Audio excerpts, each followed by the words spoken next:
मुस्लिम league नून और इत्तेहादी जमातों की जानिब से सरदार अय्याज सादिक ने स्पीकर गुलाम मुस्तफा शाह ने डिप्टी स्पीकर कौमी असम्बली के लिए कागजात नामजदगी जमा करवा दिए। तफसीलात जानेंगे, behzad सलीमी साहब हमें ज्वाइन कर चुके हैं। behzad साहब बताइएगा तफसीलात।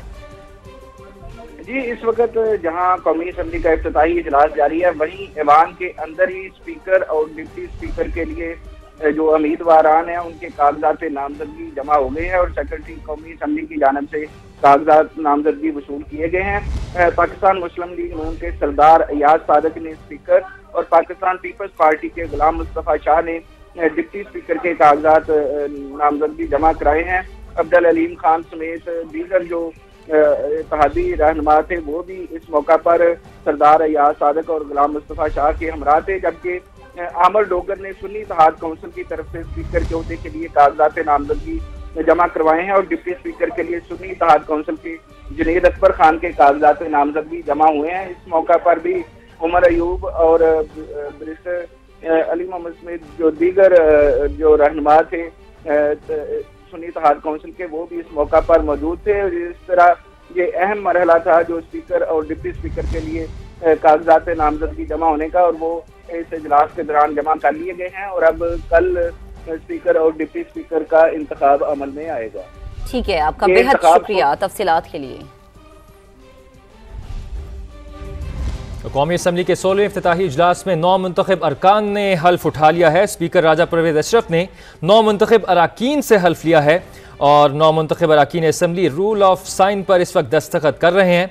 स्पीकर डिप्टी स्पीकर के इंतखाब में हिस्सा लेने वालों से पहले दस्तखत कराए गए और नामजद स्पीकर सरदार अय्याज सादिक, अवैस लगारी ने रोल ऑफ मेंबर पर दस्तखत कर दिए हैं। IPP के सदर अब्दुल अलीम खान ने रोल ऑफ मेंबर पर दस्तखत कर दिए हैं। उस्मान खान हमारे साथ मौजूद हैं, उनसे तफसीलात हासिल कर लेते हैं। उस्मान, असम्बली का इजलास जारी है, मजीद क्या डिटेल्स हैं आपके पास?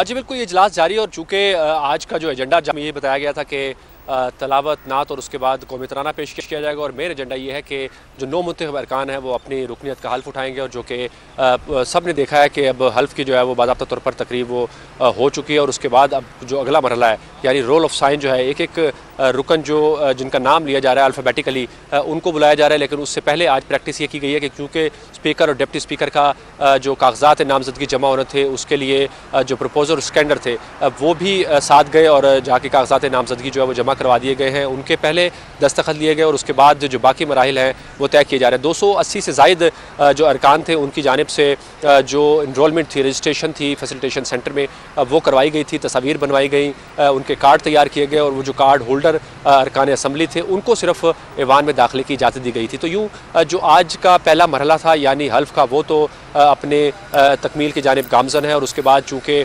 शेड्यूल जारी कर दिया गया था कल रात ही कि स्पीकर और डिप्टी स्पीकर का जो इलेक्शन होगा उसका क्या तरीक़ाकार होगा, तो वो तरीक़ाकार वज़ा किया गया और उसके बाद अब कल के लिए जो है वो ये बताया गया है कि स्पीकर और डिप्टी स्पीकर के लिए जो है वो इलेक्शन होगा, जिसके लिए हुकूमती इत्तेहाद में जो नामज़द किया गया था स्पीकर अय्याज सादिक के लिए और डिप्टी स्पीकर गुलाम मुस्तफ़ा शाह जो कि जिनका ताल्लुक पीपल्स पार्टी से है, तो इन दोनों की जानिब से जो है वो कागजात जमा करवा दिए गए। और IPP के सदर अब्दुल अलीम खान जो है वो प्रपोजर और स्कैंडर के तौर पर जो है वो इस वक्त उनके साथ मौजूद थे जब कागज़ जमा हुए हैं। तो अब यहाँ पर हमने देखा कि हाउस में चूँकि जो मेहमानों की गैलरी थी उनको खाली करवाया गया था और तमाम जो पासिस थे वो गुज़िश्ता रात जो है लेट ताख़ीर के साथ कैंसिल कर दिए गए थे। तो उसका इम्पैक्ट ये आया कि जो पार्लियामेंट हाउस के गेट हैं, जो शार दस्तूर है, वहाँ पर हमने देखा है कि बहुत ज़्यादा लोगों का प्रेशर था। पूरा ये शार दस्तूर जो है आज गाड़ियों से खचाखच भरा हुआ था और तमाम शाराए जो हैं उसमें बहुत ज़्यादा रश देखा गया। सिक्योरिटी के बड़े ही फूल प्रूफ इंतजाम किए गए हैं। नेशनल असम्बली सेक्रेटेरिएट ने जो है वो न सिर्फ इस्लामाबाद पुलिस बल्कि रेंजर और दीगर जो कानून नाफिज करने वाले इदारे हैं उनकी खिदमात भी ले रखी हैं और जो गैर मुतल्लिका और गैर ज़रूरी लोग हैं उनको बाहर से ही वापस किया जा रहा है। और जिनके पास कार्ड है और जो पार्लियामेंटेरियन 9 मुंतखब अरकान हैं उनकी जो फैमिलीज़ के अरकान हैं सिर्फ उनको पार्लियामेंट हाउस के अंदर दाखिले की इजाज़त दी गई है। तो काफ़ी अच्छे इंतजाम जो है वो इस बार कौमी असम्बली सेक्रेटेरिएट की जानिब से किए गए थे, चूँकि उनकी जानिब से बड़ा वाज़ेह किया गया था कि सिक्योरिटी हालात के पेश नज़र ये 3 दिन जो है यानी आज का दिन स्पीकर डिप्टी स्पीकर का इलेक्शन और उसके बाद कायदे-ए-वान यानी वज़ीर आज़म का जो इंतखाब होना है उस 3 रोज़ के लिए ये खसूसी तौर पर इंतजाम किए गए हैं। ताहम इजलास जो है वो अभी जारी है और अरकान जो है वो एक एक करके अपने रोल ऑफ साइन के ऊपर दस्तखत कर रहे हैं। कौमी असम्बली का इजलास जारी है और कड़ी सिक्योरिटी इन प्लेस है। नौ मुंतखब अरकान असम्बली रोल ऑफ साइन पर इस वक्त दस्तखत कर रहे हैं। स्पीकर डिप्टी स्पीकर के इंतखाब में हिस्सा लेने वालों से पहले दस्तखत कराए गए। नामजद स्पीकर सरदार रियाज सादिक, अवैस लगारी ने रोल ऑफ मेंबर पर दस्तखत कर दिए हैं।